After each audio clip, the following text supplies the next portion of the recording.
Hello everyone, welcome back to a online solution. कैसे आप लोग हो? तो आज बहुत दिन बाद और इस साल मेरे ख्याल से पहली बार ऐसा है जो मैं गोधूली हिंदी पढ़ा रहा हूँ। तो काफ़ी इंपॉर्टेंट ये वीडियो होने वाली है। हमने आपके सेंटर एग्जाम के लिए कुछ क्वेश्चंस को गेस किया है, कुछ ऑब्जेक्टिव क्वेश्चन को गेस किया है।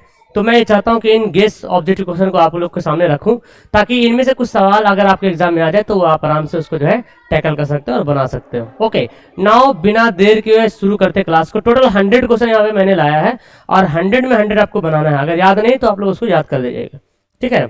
चलिए तो क्लास की शुरुआत करते हैं। ये गोधूली हिंदी है। अक्सर संस्कृत वाले जो बच्चे होते हैं ना, वो गोधूली हिंदी जो है का चयन करते हैं। तो संस्कृत वाले बच्चे पूरी ध्यान से इस वीडियो को देखिएगा और अच्छा लगे तो मुझे बताइएगा कि आपको ये वीडियो कैसी लगी। ओके, तो अगर आपके पास हो सके तो वीडियो को शेयर कर दीजिएगा। आपके पास जो भी व्हाट्सएप ग्रुप वगैरह है शेयर कर दीजिएगा और वीडियो को लाइक वाइक कर दीजिएगा, ठीक है। चलिए तो क्लास की शुरुआत करते हैं। सबसे पहला क्वेश्चन यहाँ पर आपके सामने है, मानव मुक्ति के पुरोधा किसे कहा गया है? मानव मुक्ति मतलब मानव को मुक्ति कैसे मिल सकता है? तो अगर जाति प्रथा ना करे मानव तो उसकी मुक्ति मिल सकती है और इसको बोला गया भीमराव अंबेडकर को। जो बाबा साहेब भीमराव अंबेडकर थे उनको बोला गया मानव मुक्ति के पुरोधा। बाबा साहेब भीमराव अंबेडकर का जन्म जो है कब हुआ था? तो याद कीजिएगा, बहुत इंपॉर्टेंट ये है, 14 अप्रैल 1891 में मध्य प्रदेश में, है ना। ऑप्शन ए हो जाएगा।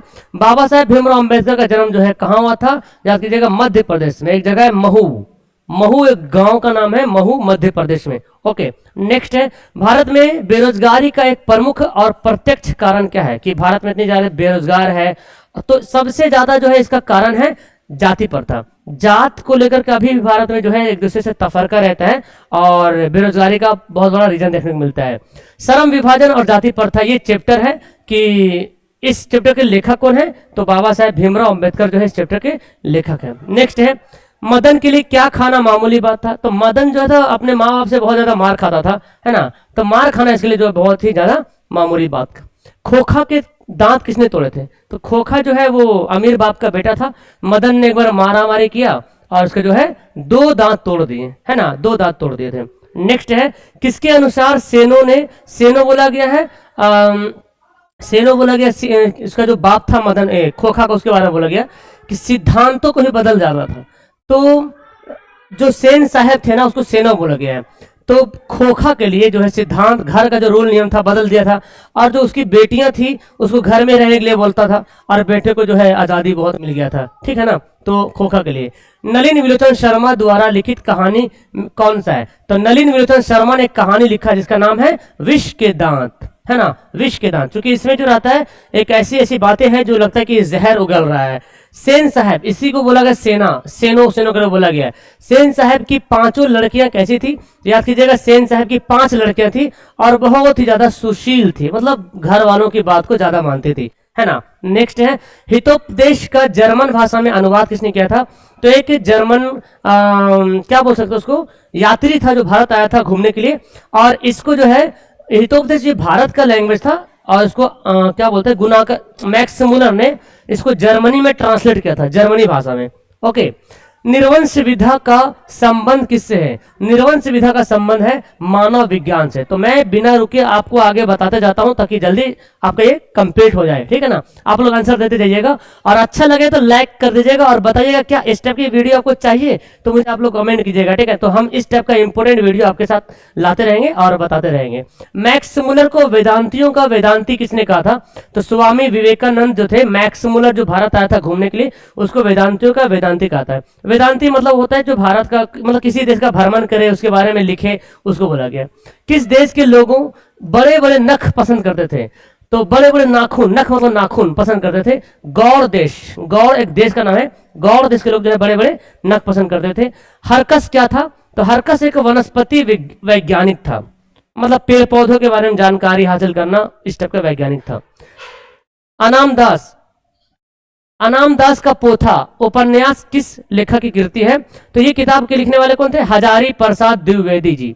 हजारी प्रसाद द्विवेदी ने किताब लिखा जिसका नाम था अनाम दास का पोथा। पोथा मतलब किताब होता है, वैसे हम लोग बोलते हैं। द्विवेदी जी से किसने पूछा था नाखून क्यों बढ़ते हैं? तो द्विवेदी जी की जो छोटी बेटी थी वही पूछा था कि नाखून क्यों बढ़ते हैं। तो लड़की ने, कभी कभी ऑप्शन देगा छोटी बेटी ने, कभी लड़की ने बोलेगा। नाखून प्रतीक है। नाखून, अभी जो मानव के हाथ में जो नाखून है क्या बताता है? ये पार्श्वी वृत्त का मतलब ये है कि पुराने जमाने में लोग जो है नाखूनों से ही अपना शिकार करते थे, तो ये अभी भी बताते हैं। अब तो भाई तलवार, हथौड़ी, बम, बारूद सब आ गया। पहले जब कुछ नहीं था तो नाखून से ही सब कुछ अपना इस्तेमाल करते। अब बड़े बड़े नाखून हुआ करते थे। नेक्स्ट है आलोक पर्व शीर्षक निबंध संग्रह किसकी रचना है? तो आलोक पर्व जो है ये भी एक किताब है और ये हजारी प्रसाद द्विवेदी जी की लिखी हुई है। विजयनगर के शासकों के लेखक किस लिपि में होता था? विजयनगर के जो शासक हुआ करते थे उनके लेखक नंदी नागरी है ना। और हमारे भारत का मतलब हिंदी भाषा के लेखक कौन है? देवनागरी। ये तो पढ़े होंगे, हिंदी का कौन है? देवनागरी। हिंदी का लिपि कौन है? देवनागरी है। बहादुर शीर्षक कहानी को निर्मला कौन थी? बहादुर जो कहानी है इसमें निर्मला कौन रहती है? तो लेखक की पत्नी, लेखक की बीवी का नाम है निर्मला। ओके, मित्र मिलन ये किताब का नाम है। शीर्षक कहानी संग्रह किसकी कीर्ति है, मतलब किसने लिखा? मित्र मिलन एक कहानियों का संग्रह है, इसमें ढेर सारी कहानियां हैं। इसके लिखने वाले कौन थे? अमरकांत। ऑप्शन नंबर डी होगा राइट आंसर। नेक्स्ट है रामविलास शर्मा का जन्म कब हुआ था? ओके, रामविलास शर्मा का जन्म कब होते बताएंगे? तो याद करेंगे 1912 ईस्वी में रामविलास शर्मा का जन्म हुआ था। ऑप्शन नंबर सी में। परंपरा का मूल्यांकन क्या है? परंपरा का जो मूल्यांकन है वो एक निबंध है, ठीक है, एक निबंध है। ऑप्शन नंबर ए हो जाएगा। बहादुर कहां से भाग कर आया था? तो बहादुर एक छोटा लड़का था, तो थोड़ा घर से आजिज हो गया था और भाग गया था नेपाल से, ठीक है ना, नेपाल से भाग कर गया था। Option number B. Next question है निराला जी, निराला की साहित्य साधना के रचनाकार कौन थे? तो निराला की साहित्य साधना के रचनाकार कौन थे? तो इसको याद करेंगे रामविलास शर्मा। रामविलास शर्मा जो है इसके लेखक है। ऑप्शन नंबर डी। नेक्स्ट है सामाजिक विकास क्रम में सामंती सभ्यता की अपेक्षा किस सभ्यता को में अधिक प्रगतिशील कहा जा सकता है? तो इसको पूंजीवाद सभ्यता। देखिए जिस देश में पूंजीवाद होता है वो देश ज्यादा तरक्की भी करता है, तो पूंजीवादी सभ्यता इसको बोला जाता है। जारशाही रूस के सोवियत समाज में पढ़े जाने वाले लोकप्रिय साहित्यकार कौन है? मतलब जार कहाँ बोला जाता था? जार है ना, रूस के राजा को जार बोला जाता था। रूस देश के राजा को जार बोला जाता है। तो वहां जो है सबसे ज्यादा फेमस जो कौन था? लियो टॉलस्टॉय। एक्चुअली टॉलस्टॉय जो आपने पढ़ा war and piece, Leo Tolstoy. तो टॉलस्टॉय मतलब वही वार एंड पीस के रचना है, टॉलस्टॉय बोला गया है। लेखक रामविलास शर्मा कब से कब तक भारतीय प्रगतिशील लेखक संघ के महामंत्री रहे? तो याद कीजिएगा 1949 से 53 के दौरान जो है ये महामंत्री रहे लेखक संघ के। शंभू महाराज, बिरजू महाराज के कौन थे? तो बिरजू महाराज पढ़ना, शंभू महाराज, बिरजू महाराज के जो है चाचा थे, चाचा थे। ओके, नेक्स्ट है हलकारे मतलब क्या होता है? हलकारे मतलब होता है संदेशवाहक, यानी कि संदेश भेजने वाला, ठीक है ना। हलकारे मतलब क्या होता है? संदेश वाहक होता है, संदेश भेजने वाला। बिरजू महाराज का संबंध किससे है?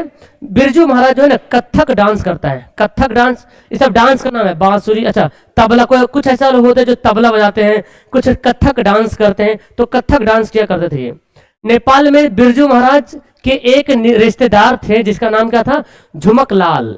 एक नेपाल में इसका जो है एक रिलेशन था, उसका नाम था झुमक लाल। पिकासो की विख्यात कृति का नाम क्या है? तो मदा मोलेज द आवेनियो। ये पाब्लो पिकासो बहुत बड़ा चित्रकार था, उसने ये लिखा था।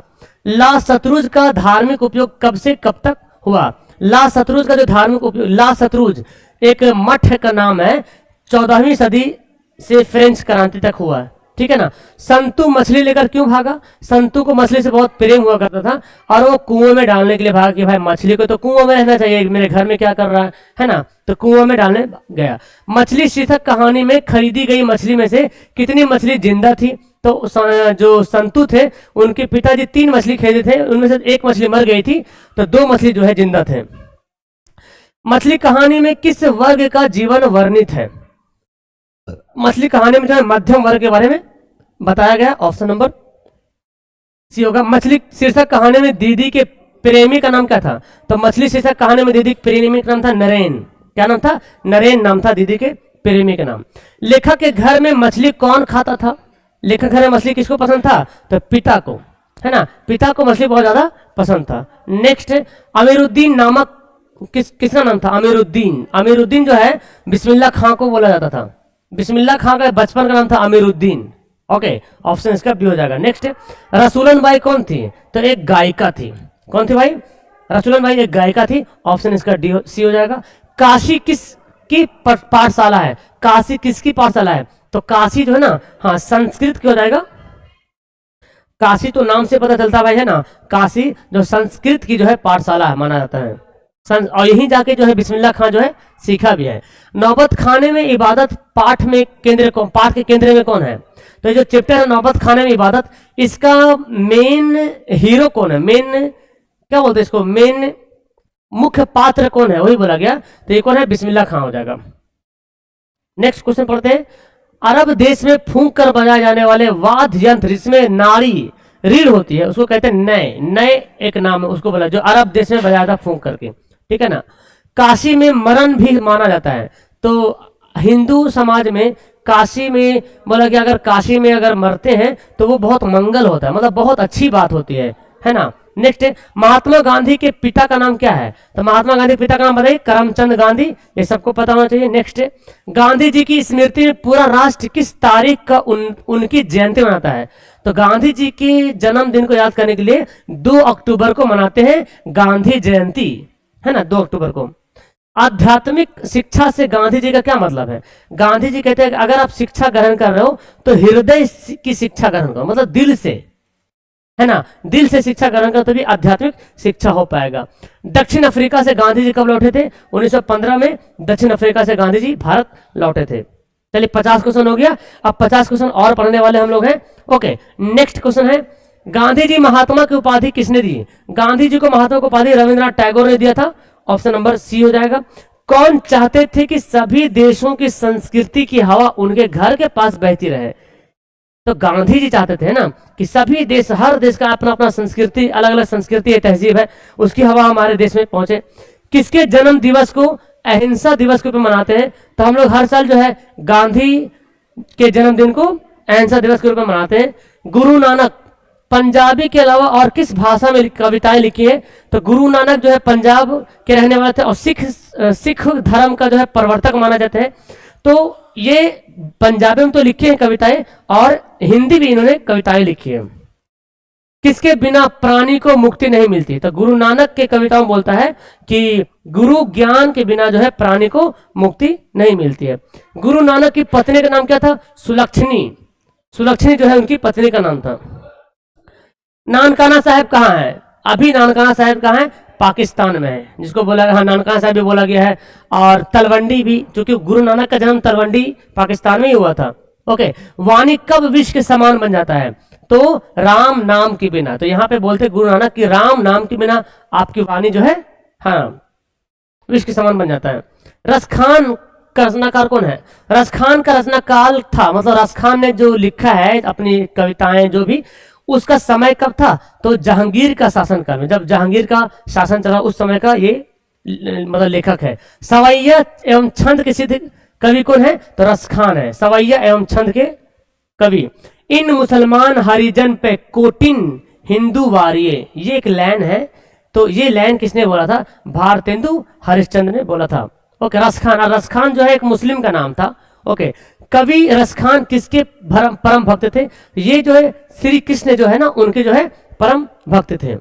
प्रेम अवनी श्री राधिका शीर्षक छंद किस ग्रंथ से लिया गया है? ये किस किताब से उठाया गया है? तो रसखान रचनावली से ये मतलब चैप्टर को उठाया गया है। ये चैप्टर का नाम है ना, ये रसखान का चैप्टर का नाम है प्रेम अवनी श्री राधिका, रसखान का चैप्टर का नाम है। तो ये रसखान रचनावली से लिया। नादिर शाह ने किस कवि का वध किया था? तो रसखान का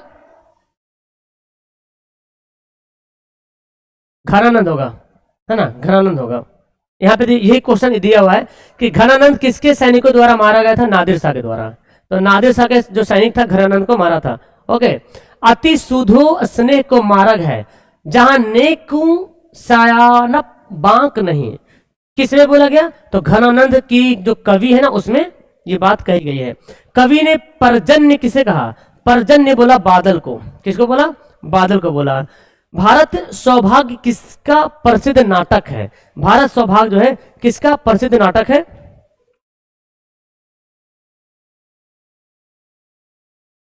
चलिए, बहुत अच्छा। तो ये प्रेमघन चैप्टर पढ़ेंगे, उसमें जो है भारत स्वभाव के बारे में बताया गया है। कवि प्रेमघन के अनुसार कौन सी विधा पढ़कर लोगों की बुद्धि विदेशी हो गया? तो भारत माता शायद एक चैप्टर है ना, नहीं क्या स्वदेशी नगर को चैप्टर है, उसी में बोला गया है। तो विदेशी विधा पढ़ के भारत का जो है तहजीब भूल गया है, भारत की संस्कृति जो है लोग भूल गए हैं। सुमित्रा नंदन पंत के अनुसार भारत माता किसकी मूर्ति है ना? तो उदास माटी की मूर्ति है भारत माता। ऑप्शन नंबर ये हो जाएगा। नेक्स्ट है सफल आज उसका तप संयम, पिला अहिंसा स्तन सुधोत्तम। परस्तु पंक्ति जो है किसमें बोला गया है? ये पंक्ति जो है किस कविता में बोला गया है? तो भारत माता कविता पढ़ेंगे उसमें ये पंक्ति देखने को मिलेगा। भारत माँ के श्रेष्ठ मुख की तुलना कवि ने किसे किया? भारत माँ के श्रेष्ठ, तो इसकी किया छायायुक्त चंद्र से। ओके, छायायुक्त चंद्र से किया।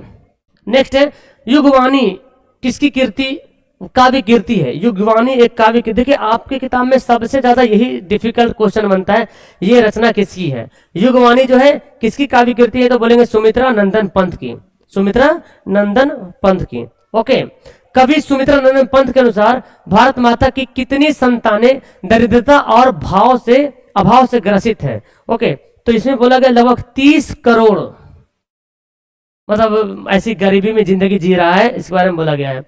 सदियों की ठंडी बुझी राख सुगबुगा उठी, मिट्टी सोने की ताज पहन इठलाती है। किस कविता में ये बात जो है बोली गई? तो जनतंत्र का जन्म है, जिसे पढ़ेंगे जनतंत्र के बारे में बताया गया है। रामधारी सिंह दिनकर कहाँ के रहने वाले थे? ये बिहार के रहने वाले थे, रामधारी सिंह दिनकर जी बिहार के रहने वाले थे। मिट्टी की अबोध मूर्त कौन है? तो जनता है। जनता एक बोला गया, जनता को बोला गया जनता का मूर्त की जैसा है ना, कि लोकतंत्र में या प्रजातंत्र में जब इलेक्शन होता है तो नेताओं की बातों को सुनकर जनता आ जाती है और मूर्त बन जाती है, और जिसको मन आता है उसको वोटिंग करता है, उसको नेता बनाता है। इसी वजह से हमारा जो है प्रजातंत्र राजतंत्र जो है प्रजातंत्र खराब हो रहा है। तो इस कविता में बोला गया है। कौन राष्ट्र कवि है? देखिए राष्ट्र कवि है भाई रामधारी सिंह दिनकर। नाज करो बिहारी, हम बिहारियों को नाज है इन कवियों पर, किसको राष्ट्र कवि बोला जाता है। पूरे भारत का राष्ट्र कवि रामधारी सिंह दिनकर, जिनका जन्म जो है बिहार में हुआ था।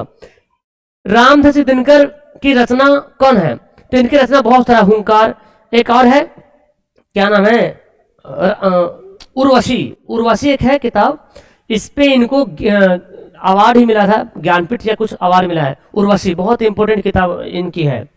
नदी के द्वीप किस कवि की रचना है? तो सच्चिदानंद हीरानंद वात्स्यायन आज्ञे, ये है ना इसके लेखक है, नदी के द्वीप। नेक्स्ट हिरोशिमा किस देश में है? हिरोशिमा कहाँ पड़ता है? जापान में पड़ता है। ऑप्शन नंबर सी हो जाएगा। आज्ञे का जन्म कब हुआ था? ये देता है 1912 में जो है 1911 में जो है इनका जन्म हुआ था। पुष्पकरिणी किसकी रचना है? पुष्पकरिणी जो है किसकी रचना है? तो बोलेंगे यही आज्ञे हो जाएगा। पूरा नाम आपको पता होना चाहिए। एक वृक्ष की हत्या किस कविता संग्रह से लिए गए? एक वृक्ष की जो हत्या कविता ने, ये इन दिनों नाम का एक कविता संग्रह है, उसी से लिया गया है। दूर से ही ललकारता कौन है? मैं जवाब देता हूं दोस्त, ये किसने बोला गया? तो एक वृक्ष की हत्या पढ़ेंगे ना, इसमें बोला गया है। एक वृक्ष की हत्या कविता में कवि शहर को किससे बचाने की बात करता है ना। इसका आप लोग होमवर्क में आंसर दीजिए, मैं इसमें कंफ्यूज हूं, इसका आप लोग आंसर कीजिएगा होमवर्क में, ठीक है ना। आगे बढ़ते हैं। चक्रव्यूह किसकी रचना है? चक्रव्यूह के लेखक कौन हो गया? हाँ बोले तो कुंवर नारायण की, ठीक है ना। गरीब बस्तियों में क्या हुआ था? गरीब बस्तियों में दंगे, आगजनी, बमबारी वगैरह, गरीबी बस्ती में तो होता है ना। ओके, कवि वीरेंद्र डंगवाल के अनुसार जीवन में महत्वपूर्ण क्या है? जीवन में सबसे महत्वपूर्ण संघर्ष करेंगे तभी कुछ सफलता हासिल हो पाएगी। कवित्री अनामिका के अनुसार चौखटे में क्या नहीं आते हैं? तो पढ़ेंगे का जो है चौखटे में नहीं है, तो यहां से बोला जाता ना। सृष्टि के विकास कथा का प्रथम अक्षर क्या है? सृष्टि के विचार, तो इसमें बोला गया विफलता पर छलके आंसू। Option number C. बीजाक्षर शीर्षक काव्य संकल्प किसकी रचना है? बीजाक्षर जो है ये लिखने वाले कौन थे? तो अनामिका। बहुत इंपोर्टेंट ये क्वेश्चन पूछा गया, बीजाक्षर बहुत पूछा गया है।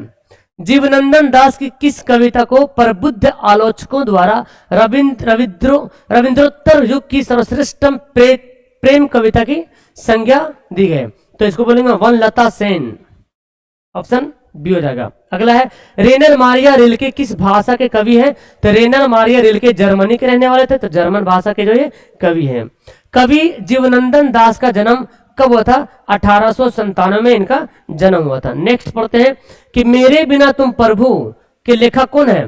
तो रेनर मारियन जी है ना, मेरे रेनर मारिया रिल्के। दूर चट्टानों की ठंडी गोद में किस कवि की पंक्ति है? ये किस में बोला गया? तो रेनर मारिया क्या होगा? ऑप्शन नंबर डी। रेनर मारिया रिल्के की काव्य शैली क्या है? तो इसकी काव्य शैली क्या हो जाएगा? गीतात्मक, है ना, ऑप्शन नंबर बी हो जाएगा।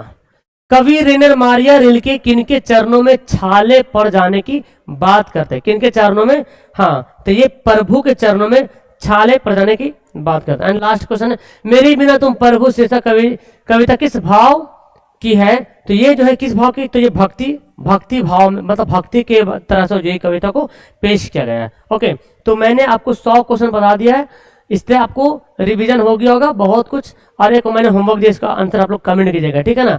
और आप लोग मुझे कमेंट करके बताइएगा कि आज ये हिंदी की वीडियो आपको कैसी लगी, ठीक है ना। तो अगर आपको अच्छी लगती है और अगर कहीं पे कोई मिस्टेक है तो मेहरबानी करके अच्छे से, मतलब रियल में अगर कहीं पे मिस्टेक है तो मुझे जरूर कमेंट करना, मतलब ईमानदारी पूर्वक। ऐसा नहीं कि हाँ सर ये वाला गलती झूठ मूठ के, ऐसे में बहुत सारे बच्चे गड़बड़ा जाएंगे। बट मैं तो अपने हिसाब से पूरा कंफर्म बता दिया हूँ, लेकिन आपको अगर लगता है ऐसा सर ये वाला सही है ये वाला गलत है तो मुझे बताइएगा कमेंट करके, ठीक है ना। तो आपको ये वीडियो अच्छी लगी तो नीचे कमेंट कीजिएगा। और अगर आपको हमारा रफ्तार बैच चाहिए तो 299 में रफ्तार बैच को आप ज्वाइन कर सकते हो। नंबर लिख लीजिए 8210423200। और क्रैश कोर्स भी आप ले सकते हो 199 में क्रैश कोर्स, डेली क्लास हो रही है यहाँ भी। ओके, तो अगर चाहते हैं तो नंबर पे कॉल कीजिएगा और दोस्तों को शेयर कीजिएगा, ठीक है। मिलता हूँ नेक्स्ट वीडियो में। That's all, thank you everyone, bye.